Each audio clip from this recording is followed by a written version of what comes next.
What is going on? Welcome to No Chill Promos. How y'all doing? Hope y'all having a blessed weekend watching this. And before I get into today's video discussing some of my favorite moments here in AEW, All Elite Wrestling, just want to do a quick shout out to all subscribers to the channel and to the followers on Rumble. Now almost at 175. That's crazy. I was just at like 160 something, like 62 yesterday. Like, that's crazy. That's fucking crazy to me. So I wish I could shout you people out, you know, the people who have been subbing here recently, but it doesn't tell me. So, but nonetheless, thank you. I truly appreciate it. All right. But that said, let's get into this video. I seen this post on my timeline, and it said, "What's your favorite moment in AEW?" Since AEW had their 5-year anniversary back on Wednesday, I thought to myself, like, that's a good fucking idea for a video. So here we are. So I'm gonna break down some of my favorite moments here in AEW, as in no particular order. I'm just going off of memory. All right. So start off, I'm gonna go with my favorite promo segment in AEW history. And that's the promo exchange between CM Punk, old Phil Brooks, and Eddie Kingston, the Mad King himself. And I just recently rewatched this shit before doing this video. I'm like, man, this is just as good when I first watched it. And timeless. That's how you know it's a classic, when it's just as good the first time you watched it. And my favorite part was when Eddie was like, "You lowlife, scumbag, two-faced, narcissistic bitch." I'm like, he meant that shit. He fucking 110% meant that shit. Motherfucker said that shit with his soul. Alright? That's what the promo pretty much was. It was just Eddie, you know, airing out his grievances against Punk and all the animosity and hostility he has, kayfabe-wise, I'm assuming. Maybe some of it is legit. You couldn't tell. That's what made it so good. Eddie saying shit like, you know, you used to be one of my heroes, but you judge me. You know why? Because I'm fat, because I like to eat, because I didn't bury other people to get my own shit in, because I didn't kiss ass and suck dick, because I was the best friends with the booker. Like, you were wrong. Like, I gave that locker room my heart, my soul. I got off the streets and gave my everything to that locker room, and you judged me. You were wrong. You were in the wrong. And you see the crowd was cheering. Like, the crowd, mind you, Punk was a face at that time. He just came back. Alright? Off of this fucking, what was it, 7 to 9 year fucking hiatus. Alright? When he went off to UFC, get his ass kicked twice, you know, and all that bullshit. Right, so he just came back his babyface. So the crowd was so into what Eddie was saying that they chant, "Eddie, Eddie, Eddie." You know what I mean? That's one of the reasons I've always liked Eddie Kingston, because that dude always fucking delivers on the mic. Alright, I've yet to see a bad promo from Eddie Kingston. Alright, then you have CM Punk. It was like, you know, you try to throw a lot of baggage onto me, but I wasn't the only one that judged you. You got guys like Joe, Homicide, Danielson.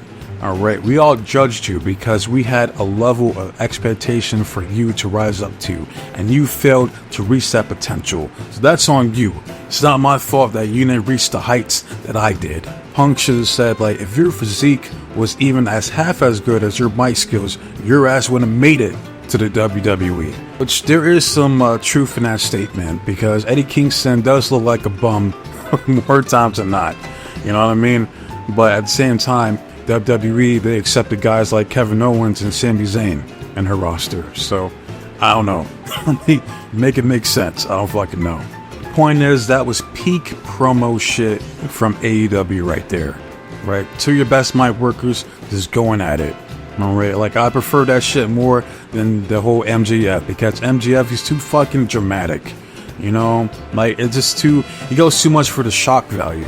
Well, like, I just prefer just, you know, it's raw and gritty. Just tell it how it is, straight up. Which leads me to my next moment with old Arn Anderson, or aka Armed Anderson, and old Cody Monet, Cody Banks. You know, right? And it's one of my favorite promos for one reason. Arn looked this man dead in his face and called him a pussy. He called him a pussy without saying it. He was like, you know the difference between you and me, Cody? Say you're at a stoplight, you get held at gunpoint. The robber tells you, get out of the car, get the fuck out now. You're like, please don't hurt me. Oh my god, please, I'll do whatever you want.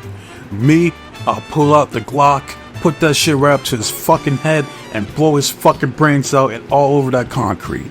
Easily one of the most savage lines I've ever heard in AEW right there. It's so memorable to the fact that they were selling fucking Armed Anderson fucking merch. I remember that shit, man. That shit got me a t-shirt, man. That's hilarious. You got this old ass man cutting better promos than fucking 80% of your fucking roster at that time, man. Fucking sad. It's so fucking sad, man. And Cody Monet didn't even say shit back to him. You have this old ass man calling you a pussy straight to your face, and all you did was just stand there and take it. Just accepted it like the chump that you are, because deep down in your heart, you know that he's correct. And people wonder by people who don't fucking like Cody Banks, Cody Monet. And it's because he sucks. Plain and simple. Alright, but enough about that. Let's move on to another promo that I enjoyed very much. And that is the origin, the rise of the patriarch as we all know now, Christian Cage. I do believe this was the first time he said this shit. It was against Jungle Boy. He was like, like Christian's on about, it's like, I think your mom was a little sweet on me. I think she wanted me to be a father figure to you. And I know Jungle Boy also looks up to me as a father figure. But here's the thing. I never wanted to be your father figure. You have a father, and your father's dead. And I'm like, and the crowd was like, oh shit. I just go back and look at the reaction for that crowd. It's like, yo, that's fucking savage as hell. All right. And that was the rise of the patriarch right there. The father figure for AEW. All right. The next, the reigning, defending, undisputed next AEW World Heavyweight Champion for AEW, Christian Cage. All right. Yeah. All-time promo right there, man. Easily, because of that, not only that, but that pretty much solidified Christian's run, in my opinion, in AEW. But yeah, he's in my top 5 favorites in AEW currently. Right after shit like that, man. But let's move on to one of my favorite matches here in AEW, and that's the first time ever match between Bryan Danielson versus Kenny Omega. And I enjoyed this match for several reasons, but mainly because it took Danielson to come in and tell Omega to slow your bitch ass down. Alright, you're gonna slow down and you're gonna tell a fucking story. And that's exactly what the fuck he did. Alright, because if Kenny Omega wrestled more matches like the way he did against Danielson, he might have been one of my favorites here in the past decade. But he's another one that goes right for spot for spot for spot, and I don't give a fuck about his matches with Okada and New Japan. I think that shit's overrated, in my opinion. This is arguably probably my favorite match from Kenny Omega. It was against Danielson. Alright, just like I said, it takes a professional like Danielson cause he knows how to work, obviously. Right, and plus this is him coming fresh from the WWE. Alright, so he's still in that mindset to where it was like a fusion between WWE style of storytelling combined with AEW style of wrestling. You know what I mean?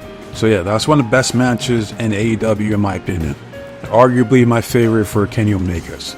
Not my favorite for Danielson's, but definitely my favorite from Omega. The match itself ended in a draw, telling the story that these two are going to run it back sometime in the near future.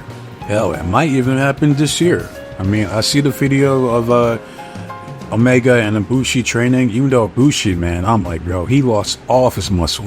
You look at Ibushi back in 2021 to how he looks now, it's like, man, all of his muscles are gone, bro. I'm like, hot damn, what the fuck happened? You know what I mean? But yeah, I don't think Omega is I don't think he's 100% yet. So if it doesn't happen this year, it might happen next year. Who the fuck knows? But I do hope that they run it back before Danielson's run and AEW is over. Moving on, another favorite moment of mine was Swerve Strickland winning AEW World Championship against Samoa Joe.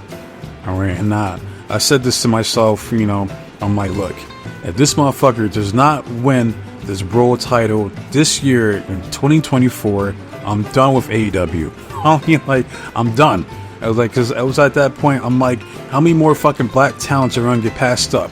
You know what I mean? You're fucked up with Hobbs. Like, how this is the same company? Like, how you fuck up Hobbs in Wardlow, of all people? That's insane. Like, that's got to be a record of one of the biggest fuck ups from a booker, like, in professional wrestling. That's insane. You had Ricky Starks, who had a lot of momentum behind him, but you didn't capitalize off of it, and now this motherfucker pretty much wants to leave. Like, he's WWE bound at this point. Alright, yeah, Scorpio Sky, he lost to Jericho, he's been buried ever since. You know what I mean? Like, that was it. Like, you had Anthony Ogogo, who came in, he had some momentum behind him, he lost to Cody Rhodes, he's been done ever since. You had Jay Lethal, who had the face with the franchise of ROH. He comes in and he jobs out to Sammy Guevara, of all people. So he was done before he even started. Alright, so I'm like, I can keep going. I'm not going to mention like guys like Lee Moriarty, Shane Taylor, fucking who else? I'm trying to think, like Lee Johnson, because they're never going to get a chance. It's not going to happen. Alright, so I'm just like, I'm good, man. So I'm like, Swerve didn't win, I'm good. But he won, it was a good match.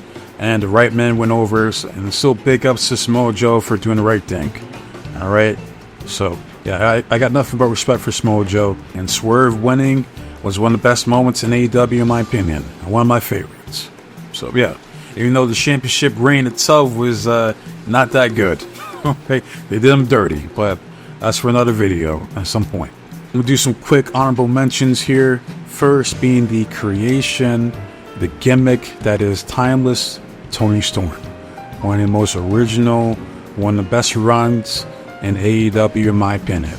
Alright? Maybe look at Tony Storm in a different light. Like, I already liked Tony Storm prior to, this run. You know what I mean? Because they fucked up Tony Storm in WWE. They want to have fucking Charlotte smash a fucking cake in her face, completely buries her, then she fucking dips out afterwards. I don't fucking blame her. Like, fuck that shit, man. Like, she's better than fucking Charlie Flair. Fuck out of here. Comes in, she wins the AEW World Championship, the regular Tony Storm. Then she switches up, has a completely new gimmick, and it leads to my second honorable mention of Mariah May going over on timeless Tony Storm to become the new AEW Women's World Champion. One of the best stories that AEW has ever told, in my opinion. It is not even close.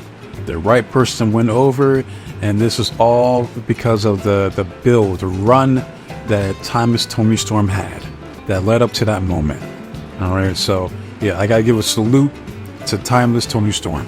One of the best signings that Con Man ever picked up, in my opinion, was Tony Storm. Like, her and Christian Cage, easily. Alright, now I'll even put fucking Danielson in there, because this man, Danielson, has yet to have a bad match. Which he doesn't, because he's Danielson, the American Dragon. Alright, so those probably be my top 3 pickups, honestly. Another honorable mention is Naito going over Jon Moxley. Was it Forbidden Door? The match itself is shit, but the moment is all that matters. And that's Naito reclaiming the IWGP World Heavyweight title that he should never have lost in the first fucking place. And that was one of the rare times that I popped watching AEW. Alright, because I'm always skeptical when it comes to Jon Moxley, because he's not a motherfucker that doesn't like to lose. Alright, just look at his win-loss record, man. This motherfucker, he does not like putting people over. Alright, but he did it there. The right man went over. So ever since then, I've been good on Jon Moxley. Another honorable mention is CM Punk's media scrum. I'm sorry, but him calling Adam a empty-headed dumb fuck is still hilarious to this day. Alright, and there's so many memes from that fucking promo to this day. And like that's the start of people clowning on CM Punk. He's like, oh, I'm old, I'm tired, and I work with children. I'm like, well, he's still old, you're still tired, and you still work with children down to NXT, my guy. So enough has changed. All right, you know, he doesn't look as old and decrepit as he looked, in AEW, that's for sure. And the last honorable mention before I forget is the feud itself between Swerve Strickland versus Adam Hangman Page. All right, one of probably arguably the best feud in AEW in my opinion. All right, the matches delivered, their promos were good. All right, these two had great chemistry together. Like, this is it. Like, that's the standard in AEW in my opinion. Like, there's your elites right there. Swerve Strickland and Adam Page. Adam Page, in my opinion, he solidified his spot as the best member from the elite. It's not even close. Right? Second will probably be fucking, if I had to rank the elite members, right, you have Adam, Kenny, Nick, Matt, Cody. Yeah, there you go. In that order. So yeah, those are my honorable mentions. And the last moment that I want to talk about here is arguably probably my favorite moment. And that's Jamie Hayter going over on Toni Storm at Full Gear to become the new AEW Women's World Champion. Alright, this was the first time I actually popped watching AEW, because I was like, I didn't think she was going to win. And she did. Like, the fan of me came out that night. I was like, fuck yes. Like, she fucking did it. Like, yes. I was so fucking happy for her, man. I'm like, because she fucking deserved it, man. Like, she was on a hell of a run back then. Then, unfortunately, she gets injured and has to vacate the title. But hopefully at some point she gets that title back and she becomes a 2-time AEW Women's World Champion. Alright, if you put the belt 3 times on Toni Storm and 3 times on fucking Hikaru Shida, there's no fucking reason why you can't put the belt back on Jamie Hayter. That's all I'm saying. Alright. But yeah, those are some of my favorite moments in AEW, and I'm sure I'm missing some. There's too many to name off, but I'm not trying to be here forever. So let me know some of your favorite moments in AEW down in the comment section below. Alright? But with that said, love it, hate it, comment, subscribe to the channel, it's all the same to me. I'll keep on posting videos regardless. And I got a lot of videos coming up. Alright? So, as far as the next video, I'm going to knock out I'm going to do the Stardom review for the Grand Fight. I think that's what the pay-per-view was called. So yeah, Sergio, I got you. If you're watching this video, alright? I'm already halfway through the pay-per-view itself. I finished the other half, and then I'll do a breakdown, review it tomorrow. Alright? Man, I'll probably I'm gonna do that video, knock out the Hurt Business video in AEW. So I'll probably do that after. But that's it for today, because I gotta watch UFC 307 tonight. Got Pereira fighting in the main event. I believe it's in the main event. At least you should be in the main event. So I definitely gotta watch that shit. So yeah, I'm done for today. Alright, I'll be back tomorrow. So be safe, be blessed, take care of yourself, trust in God. I'm out of here. Till next time, adios.